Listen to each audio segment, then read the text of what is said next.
अस्सलाम वालेकुम नाजरीन। पिछली एपिसोड के आखिर में आपने देखा कि साल्तुक सिपाही शहीद हो गया था, जबकि उस्मान ने उस मास्क वाले आदमी को मार दिया था। इस एपिसोड के आगाज़ में इब्राहिम फ़की यानी आर्योस काई कबीले में पहुंच चुका था और आहिस्ता से कह रहा था, तारीकी अपने खिदमतगारों को कभी नहीं भूलती, मैं तुम्हें बचा लूँगा कॉर्नेलिया। कुछ देर बाद उसका सामना कुमराल अब्दाल से होता है तो वो कॉर्नेलिया की खैरियत मालूम करता है। कुमराल अब्दाल कहता है, मैंने उसका जख्म नहीं देखा, मुझे अंदर नहीं जाने दिया जा रहा, लेकिन वो ठीक होगी। अगर कुछ बुरा होता तो हम सुन चुके होते।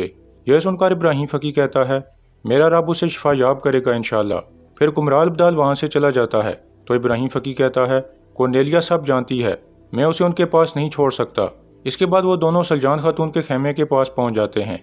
अंदर सलजान ने कॉर्नेलिया को रस्सी के साथ बांध दिया था। कॉर्नेलिया कहती है, अगर तुमने मुझे कत्ल किया तो मेरा आका तुम सबको मार डालेगा। हम में से हर एक तारीकी में पैदा होता है और तारीकी में मरता है। कुछ देर बाद बाला खातून और दूसरी खवातीन भी वहाँ आ जाती हैं। बाला पूछती है, क्या इसने अपनी ज़ुबान खोली? तो सलजान कहती है, इसने वही बताया जो हम जानते हैं, मगर इसने अपने आका के बारे में कुछ नहीं बताया। फिर मालून कहती है, उस्मान साहब के आने तक ये मरनी नहीं चाहिए वालिदा। तो सलजान कहती है, अब ये इसकी मर्जी है, अगर ये सब कुछ बता दे तो शायद हम इसकी ज़िंदगी बख्श दें। फिर कॉर्नेलिया कहती है, मैं जानती हूँ आप लोग मुझे ज़िंदा नहीं छोड़ेंगे बूढ़ी औरत। यह सुनकर बाला उसे एक ज़ोरदार थप्पड़ रसीद कर देती है और फिर कहती है, गलीज़ औरत, तुमने अपनी मुँह वाली बहन और उसके मासूम बच्चे को कैसे मार दिया? कॉर्नेलिया कहती है, यह बहुत आसान था, अपने अजीम मकसद के लिए हमने मारी को कुर्बान किया। तुम सब ने मुझ पर यकीन करके गुंदुज़ और आयशा खातून को कत्ल कर दिया और ज़ारा को भी। बेवकूफ़ हो तुम लोग। यह सुनकर बाला कहती है, बेवकूफ़ वो हैं जिनके साथ मिलकर तुम काम कर रही हो। गुंदू साहब और आयशा खातून सही सलामत हैं। इतने में ज़ारा खातून अंदर दाखिल होती है तो उसे देखकर कॉर्नेलिया हैरान परेशान हो जाती है। फिर मालून उसके पास बैठ कर कहती है, उस्मान साहब तुम्हारे दोस्तों से हिसाब लेने गए हैं, हमारे दिल नूर ईमान से रोशन हैं, हम तुम्हारी तारीकी को मिटा देंगे। यह सुनकर कॉर्नेलिया सख्त गुस्से में आ जाती है तो आईगुल उसे एक ज़ोरदार थप्पड़ रसीद कर देती है। इतने में कबीले का ढोल बजता है तो सलजान कहती है, तैयार हो जाओ कॉर्नेलिया, ये रूह कब्ज़ करने वाले फरिश्ते की आवाज़ है। इसी दौरान उस्मान और उसके साथी कबीले में पहुंच चुके थे। एक घोड़ा गाड़ी पर मास्क वाले आदमी की लाश रखी गई थी। कुछ देर बाद काफिला रुक जाता है तो उसकी लाश को उतार कर नीचे रख दिया जाता है। सब लोग घोड़ों से नीचे उतर आते हैं। फिर उस्मान पूछता है, क्या कॉर्नेलिया ने मुंह खोला है वालिदा? तो सलजान कहती है, खोल दिया है बेटा, जैसा हमने सोचा था, हर चीज़ की जिम्मेदार वही निकली, हमारे अंदर की गद्दार कॉर्नेलिया है। यह सुनकर तुरगत हैरान हो जाता है और कहता है, क्या कॉर्नेलिया ने मारा है मेरी मारी को? यह नामुमकिन है। फिर कोशिश भी कहता है, यह नामुमकिन है, मारी और कॉर्नेलिया बहनों की तरह थीं, ज़रूर कोई गलतफहमी हुई है। तो उस्मान कहता है, सब कुछ मालूम हो जाएगा कोशिश, मगर पहले इस कुत्ते का जायज़ा लेते हैं। उस्मान का इशारा मास्क वाले आदमी की तरफ था। कुछ देर बाद आईगुल और जरकुताई कॉर्नेलिया के पास पहुंच जाते हैं तो कॉर्नेलिया कहती है, अगर मुझे कत्ल भी कर दो तो मेरा आका तुम लोगों का खात्मा ज़रूर करेगा। यह सुनकर जरकुताई कहता है, तुम्हारे आका को मार दिया है हमने। कॉर्नेलिया कहती है, नहीं, वो हरगिज़ नहीं मार सकते, तुम लोगों के पास इतनी ताकत ही नहीं कि उन्हें मार सको। तो जरकुताई कहता है, इतनी ताकत है, हमने उसे मार दिया है और बहुत अच्छे तरीके से मारा है।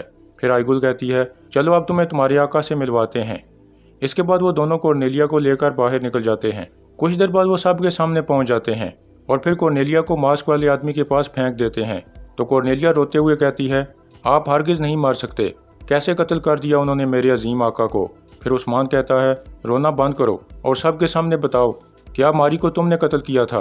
कॉर्नेलिया कहती है, मारी को अजीम मकसद के लिए कुर्बान किया है हमने। यह सुनकर कोशिश और तुरगत बहुत गुस्से में आ जाते हैं और कॉर्नेलिया पर हमले की कोशिश करते हैं, लेकिन उस्मान के सिपाही उन्हें रोक लेते हैं। फिर तुरगत कहता है, यकीनन ये अकेली नहीं है उस्मान साहब, इसके पीछे कोई और है। इसके बाद उस्मान उस मास्क वाले आदमी की लाश को सीधा करता है तो उसका चेहरा देखकर कॉर्नेलिया चौंक जाती है, क्योंकि वो इसे आर्योस समझ रही थी, लेकिन ये कोई और था। फिर उस्मान कहता है, क्या तुम इसके साथ मिलकर काम कर रही थी? तो कॉर्नेलिया हल्की सी मुस्कुराती है और फिर उस आदमी की लाश के ऊपर रोने का ड्रामा करने लगती है। उस्मान उसे पकड़कर कहता है, बताओ, क्या सोगत में धमाके तुम लोगों ने करवाए? तो कॉर्नेलिया कहती है, अगरचे मेरे आका मर गए मगर दूसरे अभी जिंदा हैं, तुम्हारा अंजाम तारीकी के हाथों होगा। इतने में जहर की वजह से कॉर्नेलिया के मुंह से खून निकलने लगता है और फिर उसकी मौत हो जाती है। इस तरह कॉर्नेलिया का भी खात्मा हो जाता है। फिर उस्मान कहता है, ले जाओ इन दोनों को। तो यह सुनकर उस्मान के सिपाही उन दोनों की लाशें उठाकर वहाँ से ले जाते हैं।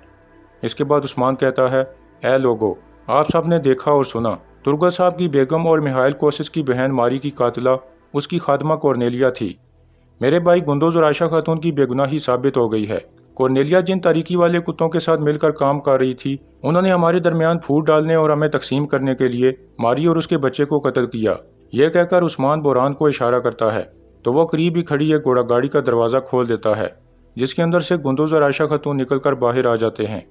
उन्हें देखकर कबीले के लोग बहुत खुश हो जाते हैं, जबकि आर्योस और बारकन हैरान परेशान हो जाते हैं। गुंदोज और आयशा खातून मुस्कुराते हुए आगे आ जाते हैं। फिर तुर्गत गुंदोज के सामने जाकर कहता है, गुंदोज साहब और आयशा खातून, मुझे माफ़ कर दें। ये वाज़ेह हो गया है कि मैं गलती पर था, मुझे माफ़ कर दें।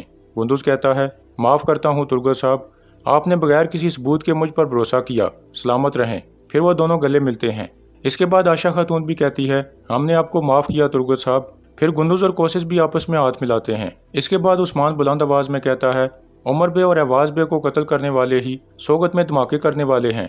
उनकी नीयत हमारे बीच फूट डालने की थी, मगर हम जुदा नहीं हैं। वो फतवात में रुकावट बनना चाहते थे, मगर हमें नहीं रोक सके। इन्हिसार किला अब काइयों की मलकियत है। इसके बाद सब लोग उस्मान साहब जिंदाबाद के नारे लगाने लगते हैं।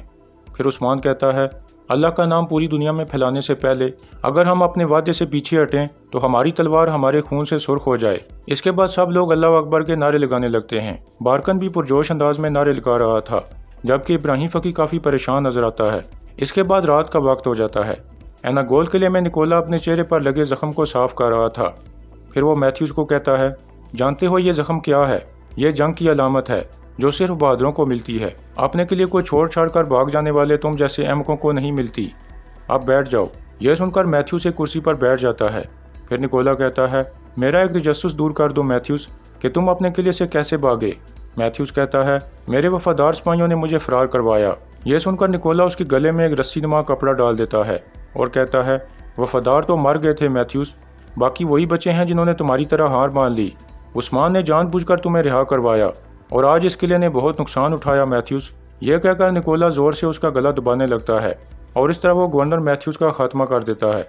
कुछ देर बाद आर्योस वहाँ पहुँचता है तो उसे देखकर निकोला चौंक जाता है। फिर आर्योस कहता है, तुमने मुझे नहीं खोया निकोला, मगर हमारे मकसद पर बहुत बड़ी ज़रब लगी है। उस्मान ने हमारा खेल बर्बाद कर दिया और मेरा माहिर तरीन शागिर्द भी मुझसे छीन लिया। दूसरी तरफ काई कबीले में मालून कह रही थी, अल्हम्दुलिल्लाह हमने अपने वालिद और चचा का बदला ले लिया है सलवी, अब से हम आराम से सो सकते हैं। तो सलवी कहती है, उस्मान साहब का शुक्रिया, उन्होंने खून रायगां नहीं जाने दिया। फिर आईगुल कहती है, बहार का पहला दिन आ रहा है, काया के साथ ये मेरा पहला नौरोज़ होगा।